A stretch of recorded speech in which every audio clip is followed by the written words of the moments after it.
நேற்று பார்த்தீங்கன்னா ஆஃபீஸ்லேருந்து வரும்போது டயர் வெடிச்சிருச்சு. ஸோ எடுத்து செக் பண்ணி பார்க்கும்போது ஒரு பெரிய நீடில் சைஸில் நல்ல ஓட்டை வந்துருச்சு. ஸோ நான் 25,000 கிலோமீட்டர் ஓட்டிட்டேன். ஸோ ஓட்டரில் டயர் ஃபுல்லாக தேஞ்சிருச்சு. இது புது டயருக்கும் பழைய டயருக்கும் பார்த்தீங்கன்னா ரொம்ப வித்தியாசம் இருக்கும். சென்னையில் இருக்க எல்லா கடையிலையும் விசாரித்து பார்த்தேன், எங்கேயுமே டயர் கிடைக்கல.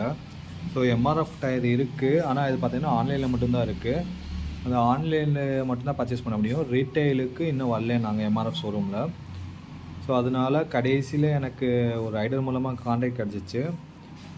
திருவொற்றியூரில் செந்தில்ன்ற ஒருத்தவர் டயர் வச்சுருந்தார். ஸோ அவங்க கான்டாக்ட் வாங்கிட்டு நான் போய் பார்த்தேன், அவர்கிட்ட இருந்துச்சு. ஸோ இருந்தப்போ நான் ஸ்போக் வீல் யூஸ் பண்ணுறதுனால டியூப் ஆட் பண்ணுற மாதிரி இருந்துச்சு. அவரே சொன்னார், என்கிட்ட கிராஸ் ஸ்போக் வீல் இருக்குது, வேணா வாங்கிக்கோங்கன்னாரு. எவ்வளோன்னு கேட்டப்போ 13,000 சொன்னார். ஸோ அதுக்கு இதுக்கும் பார்த்தீங்கன்னா 1,500 வித்தியாசம். எப்படி இப்போ ராயல் என்ஃபீல்டில் ஸ்டாக் இல்லை, நெக்ஸ்ட்டு ரீஸ்டாக் பண்ணும்போது ரேட் அதிகம் வச்சுருவாங்க. இந்த இதில் டயர் மாற்றும் போது நம்ம கவனிக்க வேண்டிய விஷயம் என்னென்னா, இந்த சைடு ஒரு புஷ் மாதிரி இருக்கும், அது மாதிரி ஹப் இருக்கும். அந்த ஹப்பில் ஒரு புஷ் இருக்கும், இந்த ஹப்பில் ஒரு புஷ் இருக்கும். ஸோ இதுதான் அந்த புஷ்ஷு. ஸோ இந்த புஷ்ஷை பார்த்தீங்கன்னா பத்திரமா எடுத்து வச்சுருங்க பழசுலேருந்து. ஏன்னா இதில் புஷ் கொடுத்துருக்க மாட்டாங்க. ஸோ அந்த 2 புஷ்ஷையும் இந்த சைடு ஒன்று, ஸோ இந்த சைடு ஒன்று மாட்டிடணும்.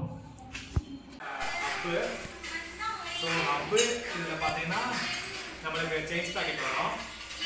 இப்போ இதில் செயின் பாக்கெட் ரிமூவ் பண்ணிட்டு டியூப்லெஸ் வீலுக்கு நம்மளுக்கு இந்த ஹப்பை அட்டாச் பண்ணிட்டு இந்த ஹப்பை இதில் அட்டாச் பண்ணுவோம். ஸோ ஆஃப்டர் ஃபிட்டிங் இதுதான் ஸ்போக்லெஸ் வீலோட இது. ஸோ நான் அவரோட கான்டாக்ட் எல்லாமே டிஸ்கிரிப்ஷனில் கொடுக்குறேன். வேணுறவங்க கான்டாக்ட் பண்ணி டயர் இல்லாட்டி உங்களுக்கு ரிமூவ் வேணும்னா வாங்கிக்கோங்க.